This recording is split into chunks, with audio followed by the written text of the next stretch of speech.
अस्सलाम वालेकुम नादरीन, आप यूट्यूब चैनल देख रहे हैं। मैं इमरान खान हूँ। पाकिस्तान तहरीक इंसाफ अपनी एहतजाजी हिकमत अमली बना रही है और उसमें ये क्लेम किया गया अलीमा ख़ान की जानिब से कि 5 अगस्त की हिकमत अमली को अभी शेयर नहीं किया जा सकता, और वो भी ये क्लेम कर रही है। दीगर कुछ और पाकिस्तान तहरीक इंसाफ के लोग ये क्लेम कर रहे हैं कि उनके पास कोई सरप्राइज़ है या कुछ ऐसा वो करने जा रहे हैं 5 अगस्त को, जिससे कोई शायद नई चीज़ होगी या शायद हुकूमत को कोई सरप्राइज़ मिलेगा। लेकिन जब ऑफ द रिकॉर्ड हमने पाकिस्तान तहरीक इंसाफ के मुख्तलिफ लोगों से पूछा तो अब उन्हें आइडिया नहीं है। यानी हो सकता है कोई इक्का दुक्का लोगों को पता हो, लेकिन जो क़यादत है पाकिस्तान तहरीक इंसाफ की, उनमें से जो अक्सर लोग जिनसे खबरें हम ले लेते हैं, उन्हें आइडिया नहीं है।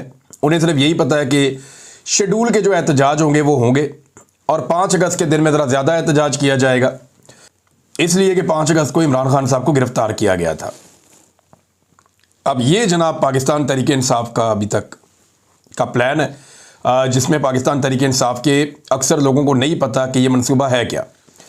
जुनैद अकबर साहब ने ये क्लेम किया कि जो भी हम 5 अगस्त को करने जा रहे हैं उसका ऐलान हम 1 अगस्त को कर देंगे।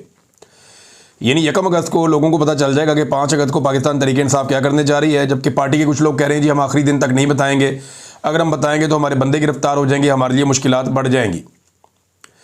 अब क्या मोमेंटम बना है तहरीक का, तो सीरियसली मैं आपको ये बताऊं कि जैसे माजी में मोमेंटम बन रहा था, अभी तक वैसी एक भी चीज़ मैंने नहीं देखी। अब मैंने जुलूस देखे हैं, जलसे देखे हैं, सिंध के अंदर एक्टिविटी हुई है, सलमान अकरम राजा साहब गए हैं, लेकिन ये जो रियल पॉलिटिकल एक्टिविटीज़ पाकिस्तान में होती हैं ये उस तरह की एक्टिविटीज़ हैं। पाकिस्तान तहरीक इंसाफ का एक खासा रहा गुज़िश्ता 2-3 साल में कि जब भी वो लोगों को निकालते हैं तो लोग बहुत बड़ी तादाद में निकलते हैं और लोग अपनी मर्ज़ी के साथ खुद आते हैं, बहुत बड़ी तादाद में आते हैं और इमरान खान की आवाज़ के ऊपर लब्बैक कहते हैं।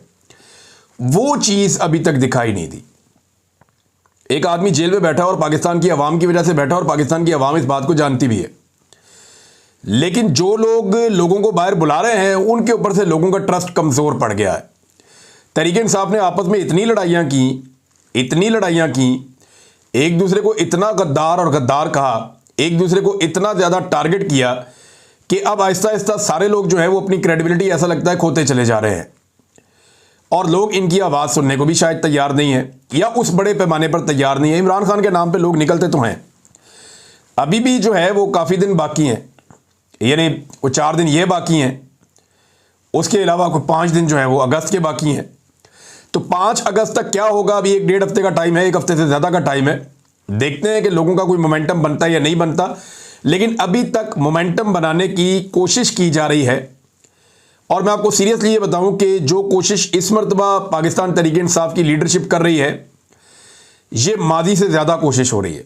माजी में इतनी कोशिश नहीं की गई, इस दफ़ा लीडरशिप ज़्यादा कोशिश कर रही है। अवाम की तरफ से जो रिस्पॉन्स है वो उस तरह का नहीं है।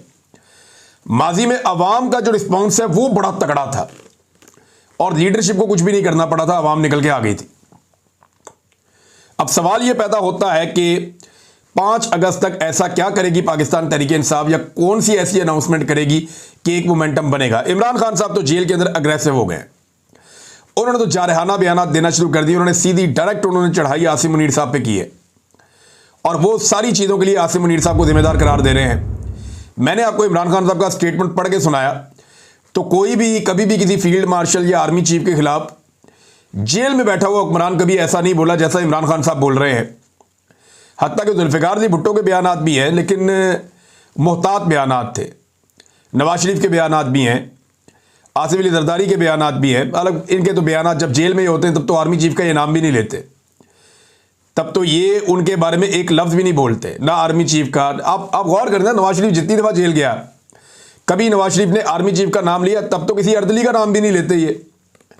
जरदारी साहब जब जेल में गए, क्या वो तब ये करते थे? बिल्कुल नहीं करते थे, बल्कि बाहर जो उनकी पार्टी के लोग थे वो भी नहीं करते थे। इवन जब नवाज शरीफ साहब जेल में गए, तब नवाज शरीफ साहब की पार्टी, जब तक नवाज शरीफ साहब जेल से बाहर नहीं आ गए, जब तक ये डील मुकम्मल नहीं होगी, तब तक उन्होंने एस्टेब्लिशमेंट पे तनकीद करना शुरू भी नहीं की, ना मरियम ने ना किसी और ने।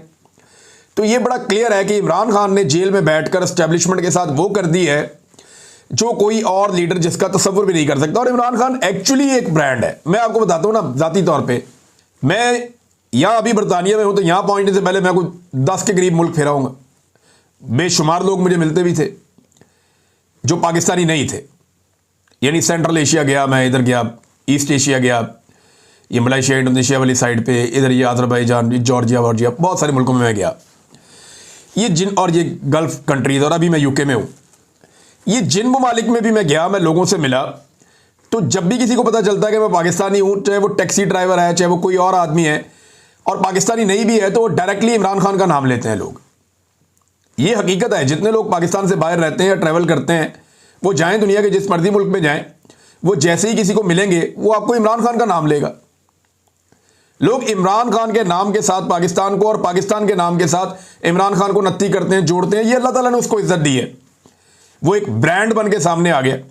मुझे एक आदमी नहीं मिला इस लंबे चौड़े टूर के बीच में, या इससे पहले भी कभी, जो अयूब खान को जानता हो, याया खान को जानता हो, जो ज़ियाउल हक को जानता हो, जो परवेज़ मुशर्रफ को जानता हो, जनरल कमर जावेद बाजवा को जानता हो, फील्ड मार्शल है आसिम मुनीर, इनको जानता हो। कोई नहीं मिला मुझे। हाँ, मुझे हर मुल्क में ऐसे बंदे बेशुमार मिल जाते हैं जो पाकिस्तान का नाम ले तो इमरान खान को जानते हैं। तो इमरान खान जो है वो एक बड़ा ब्रांड है। हालांकि फील्ड मार्शल होने के बावजूद आसिम मुनीर साहब ने मुलाकात की, जाके खाना खाया डोनाल्ड ट्रंप के साथ, तो डोनाल्ड ट्रंप भी आसिम मुनीर का नाम भूल गए। लेकिन जब भी कभी आप डोनाल्ड ट्रंप के सामने जिक्र करेंगे तो इमरान खान का नाम उन्हें फौरन याद आ जाएगा। तो इमरान खान एक्चुअली कद में इनसे बहुत बड़ा है सबसे, और यही प्रॉब्लम है पाकिस्तान की मिलिट्री एस्टेब्लिशमेंट की कि एक आदमी हमसे ज्यादा कद में बड़ा कैसे हो गया। हीरो का जो स्टेटस है वो तो हमारे पास था हमेशा से, ये आदमी कौन आ गया जो हमारी जगह पे हीरो बन रहा है। लोग हमें ताकतवर समझते थे, लोग हमसे प्यार करते थे, हमें लोग ईमानदार और मुहिब्बे वतन समझते थे। ये कहां से आ गया एक और आदमी जो हमारा मुकाबला कर रहा है इस चीज में। तो बजाय इसकी कि उसको बर्दाश्त करते, मिलिट्री एस्टेब्लिशमेंट ने रिएक्ट कर दिया, और वो रिएक्शन अब आप देखें कहां ले आए उनको। वो जितना इमरान खान को मारते हैं, उनकी अपनी मकबूलियत उतनी ज्यादा फारिग हो जाती है, और ये उनके साथ लगातार होता चला जा रहा है, होता चला जा रहा है। इमरान खान साहब से ऐसा लगता है पूरा निजाम बदला ले रहा है, मिलिट्री एस्टेब्लिशमेंट भी बदला ले रही है, ब्यूरोक्रेसी भी बदला ले रही है। ये जितनी सियासी जमातें ये जानते हैं कि जिस दिन ये इक़्तिदार से निकले ये जेलों में जाएंगे। इन्होंने इलेक्शन चोरी किया हुआ है, इन्होंने करप्शन के ऊपर एनआरओ लिया हुआ पूरा का पूरा, इन्होंने अपने केसेस खत्म करने के लिए कवानीन बदल दिए हैं। जिस दिन पाकिस्तान में ताकत का तवाज़ुन दूसरी तरफ गया, ये सारे जेलों में जाएंगे। और जैसी जेल इमरान खान साहब को इन्होंने गुजरवा दी है, जो इन्होंने एक पैटर्न सेट कर दिया है जेल का, ये मैं आपको बता रहा हूं कि एक आम से आम जो पॉलिटिकल वर्कर है ना, उसने भी इतनी मुश्किल जेल नहीं काटी जो इन्होंने इमरान खान के साथ करवा दिया है। कैदे तन्हाई बहुत बड़ी कैद होती है। आप बाकी कैदियों के साथ बैठें, वहां पे जेल में कैदी आपस में ताश खेल रहे होते हैं, लूडो खेल रहे होते हैं, बातें कर रहे होते हैं, उनका टाइम पास हो रहा होता है, खाने एक दूसरे के साथ शेयर कर रहे होते हैं, कोई इधर की गप सुनाता है, कोई उधर की गप सुनाता है, टाइम का पता नहीं चलता। लोग काफी टाइम जेलों में गुजार देते हैं। लेकिन जब आप अकेले जेल के अंदर आपको बंद कर दिया जाए, तनहा कर दिया जाए, जेल में बड़ी सख्त सजा ये होती है कि चक्की ला दो, इन्हों कल्ला कर दो, किसी से बात ना करे, मिले ना किसी से। ये इतनी सख्त सजा होती है कि कैदी ज़हनी मरीज बन जाते हैं। इमरान खान साहब को सख्त तरीन कैद तन्हाई वाली सजा दी गई है, और उनको कैद तन्हाई में रखा गया है बगैर किसी जज के ऑर्डर के। कोई बंदा उनको मिल भी नहीं सकता। मियाँ साहब की तो रोजाना मुलाकातें होती थी, दबाने वाले बंदे अलग आते थे, फिजियोथेरेपी वाले बंदे अलग आते थे। डॉक्टर मियाँ साहब को 4-4 दफा अपना डॉक्टर अदनान जो है वो जेल के अंदर टाइम गुजारता था। मियाँ साहब लिस्टों के ऊपर साइन करते थे। पर डे को 20 से ज्यादा बंदे मियाँ नवाज शरीफ साहब ने भुगताए जब जेल में रहे वो, अभी इमरान खान के दौर में। इनकी तो मौजें लगी हुई थी ना, एसी चल रहे थे, जेल के अंदर जो स्वीट है वो मिले हुए थे पूरे के पूरे। जरदारी साहब का भी यही था, मरियम नवाज का भी यही था। जो बुरे से बुरा कमरा भी उन्होंने जेल का दिखाने की कोशिश की, वो भी बहुत बेहतर था। इमरान खान को जहां पे रखा हुआ जिस कोठरी के अंदर, उससे तो बहुत बेहतर था। लिहाजा ये इन सबको ये पता है कि जैसी जेल इमरान खान ने काटी है, आज के बाद वैसी जेलें काटनी पड़ेगी। इन्हें इस बात का आइडिया है, और ये डरे हुए हैं कि हमने उन जेलों में नहीं जाना। लिहाजा ये इक़्तिदार के साथ चिपके रहने के लिए ये जूतों को जुबान से भी पॉलिश करेंगे, और ये कोशिश करेंगे कि जिनके पैरों में जूते हैं उनके पैर भी मजबूत रहें और उनके साथ भी कुछ बुरा ना हो। एस्टेब्लिशमेंट डरी हुई है अपनी मुसीबत को लेकर, क्योंकि उनकी बदनामी बहुत हो रही है। उनके अपने अंदर एक बहुत बड़ी सोच डेवलप हो रही है कि यार ये क्या बकवास है, हम किस लिए मार खा रहे हैं, अवाम तो हमसे प्यार करती थी, नफरत क्यों कर रही है। एक आदमी के बुग्ज में मिलिट्री एस्टेब्लिशमेंट ने पूरे इदारे का नुकसान नहीं किया। इमरान खान ने यही तो बात की है। इमरान खान ने कहा कि आसिम मुनीर साहब की वजह से जो नुकसान है वो पूरे इदारे को हो रहा है, ये इमरान खान साहब ने कहा और वो इस बात के ऊपर कन्विंस हैं। तो ये लगातार एक बदनामी हो रही है अवाम से। मिलिट्री एस्टेब्लिशमेंट के फैसलों की वजह से पाकिस्तान का जो सबसे तगड़ा इदारा है उसकी दूरी पैदा हो रही है और ये एक रियलिटी है। उन्हें अपनी मुसीबत पड़ी हुई है और जो सियासतदान है उन्हें अपनी मुसीबत पड़ी हुई है। वो ये जानते हैं कि जिस चोरी के साथ वो आए हैं, जो 2 नंबरी उन्होंने की है, अगर इमरान खान को मौका मिल गया तो हम तो जेलों में जाएंगे और अब जेलों के अंदर पहले जैसी सहूलतें भी नहीं मिलेंगी, क्योंकि इमरान खान जेल काट के आ गया, उसको पता चल गया कि जेलों में सहूलतें कैसे मिलती हैं और रखा कैसे जाता है और कानून क्या होता है और तरीक़ाकार क्या होता है। अब पहले वाली मौजें भी नहीं होनी। तो ये सारे डरे हुए हैं और इनका डर इन्हें मजबूर कर रहा है कि ये एक दूसरे के जूते पॉलिश करें और एक दूसरे को सपोर्ट देते रहें। लेकिन ये एक दूसरे को सपोर्ट देने वाले लोग जो है ये चंद दर्जन है, थोड़े से लोग हैं, ज्यादा नहीं है। जिस दिन अवाम खड़ी हो गई, उनकी आबादी 25 करोड़ से ज्यादा है।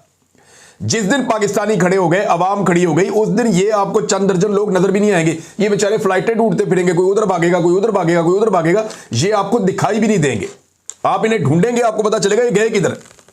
हसीना वाजिद वाला सीन याद है ना आपको, जो बांग्लादेश में हुआ, पाक से खानदान के साथ श्रीलंका में क्या हुआ। तो ये बड़े बड़े जो माफिया खानदान हैं, इनके साथ पाकिस्तान में ये ना हो जाए, इस वजह से ये डरते हैं। और अवाम का ये हक है कि वो पुरअमन तरीके से अपना एहतजाज करें। और देखें, पूरी दुनिया के अंदर इनकलाब आते हैं, अब पाकिस्तानी उठ गए और उन्होंने ये फैसला कर लिया कि हमने इनको सीधा करना है तो पाकिस्तानी इनको सीधा कर लेंगे। ये पूरी दुनिया के अंदर डिक्टेटर्स के साथ यही होता है। और अल्टीमेटली पाकिस्तान के अंदर भी अवामी एहतजाज या अवामी तहरीक के नतीजे में ही चीज़ें ठीक हो सकती हैं। अब नाज़रीन, जो सुपरिटेंडेंट अडियाला जेल है उसके हवाले से एक खबर आई है, मैं आपके साथ शेयर कर देता हूं। इस आदमी के बारे में दावा किया जा रहा है कि इसको करप्शन पे फारिग किया गया था और ये डॉन अखबार के अंदर इसकी खबर भी छपी है। और इसने कोई करप्शन की थी, कुछ दूसरे इसने अजीबोगरीब काम किए थे और इसे जो है वो मिसकंडक्ट और नाअहली पर तहरीक इंसाफ के दौर में, मिसकंडक्ट और नाअहली, उसमें तहरीक इंसाफ के दौर में 90 रोज के लिए इसको मुअत्तल किया गया था। तो अब जेल में जो इमरान खान साहब के लिए मुश्किलात बढ़ रही हैं उसमें यह भी है। देखें, हुआ यह है कि मौजूदा जो रिजीम है, इन्होंने इमरान खान की हुकूमत ख़त्म होने के बाद चुन चुन के वो बंदे निकाले जिन्हें इमरान खान साहब के दौरे हुकूमत में सज़ाएं होने वाली थी। मैं बहुत सारे ऐसे ब्यूरोक्रेट्स को, बहुत सारे ऐसे पुलिस वालों को, दीगर महकमों के अंदर जो लोग हैं उन्हें जानता हूँ, जिनके साथ बहुत बुरा होने लगा था अगर इमरान खान साहब का दौर बचा रहता, जिनके ऊपर इंक्वायरियां चल रही थी। उन तमाम को 2 ऑप्शन दिए गए, या तो ये इंक्वायरियां चलती रहेंगी, हम आपको सजाएं देंगे, या फिर आप हमारे रिजीम के गुलाम बन जाएं, जो हम आपको कहेंगे आप वही करें, आपको पोस्टिंग भी मिलेगी, आपको ओहदे पर भी रखेंगे, आपकी इंक्वायरी और केस भी खत्म। तो इस तरह बहुत सारे पुलिस वाले, बहुत सारे अफसरान, बहुत सारे ब्यूरोक्रेट्स, उन्हें कंट्रोल कर लिया गया और उन्हें फिर इस्तेमाल किया गया धमका के, ब्लैकमेल करके। और फिर वो ये भी देख रहे थे कि जनाब नौकरी भी चल रही है, पैसा भी कमा रहे हैं, अन्नी पड़ी हुई है, तनख्वाहें भी मिल रही हैं मुफ्त की, अच्छी पोस्टिंग भी हो गई है, मौजा ही मौजा, और कोई पूछने वाला भी नहीं है। तो इन लोगों ने फिर इमरान खान साहब के बुग़्ज़ में और खौफ के अंदर वो सारा कुछ किया जिसकी तवक्को की जा सकती थी। तो अब खबर ये दी जा रही है कि जनाब अडियाला जेल का जो सुपरिटेंडेंट है अब्दुल गफूर अंजुम, वो भी इन्हीं लोगों में से एक है जो शायद इमरान खान से इंतकाम ले रहा है और सिस्टम के कहने के मुताबिक चल रहा है। नाज़रीन, इसहाक डार साहब ने, अच्छा मैं एक चीज़ मैं आपको और बताऊं कि मिलिट्री एस्टेब्लिशमेंट को कोई फ़र्क नहीं पड़ता कि कोई करप्शन करता है या नहीं करता, कोई मिसकंडक्ट करता है या नहीं करता, उन्हें कोई फ़र्क नहीं पड़ता कोई बंदा जो है वो नाअहली करता है या नहीं करता। उन्हें कोई, उनका मफाद जो है वो सेफ रहना चाहिए। अगर कोई एस्टेब्लिशमेंट के मफाद के खिलाफ नहीं जा रहा और एस्टेब्लिशमेंट जब उसे जो हुक्म जारी करती है वो उस हुक्म को पूरा करता है, तो एस्टेब्लिशमेंट को इस चीज़ से कोई सरोकार नहीं है कि वो बंदा करप्ट है, बेईमान है, लूट मार कर रहा है, पाकिस्तान को नुकसान पहुंचा रहा है, पाकिस्तान के इदारों को तबाह कर रहा है, रिश्वत और सिफारिश के ऊपर कारबंद है। इससे कोई फ़र्क नहीं पड़ता पाकिस्तान की एस्टेब्लिशमेंट को, जब तक कि वो आदमी डिलीवर करता रहता है एस्टेब्लिशमेंट को। ये बड़े राजी रहते हैं ऐसे बंदों से। और मैं, क्योंकि मेरे दोस्त हैं बहुत सारे जो लोग एस्टेब्लिशमेंट को सर्व करते हैं, उनके अंदर जो रहते हैं, जो वहाँ पे नौकरी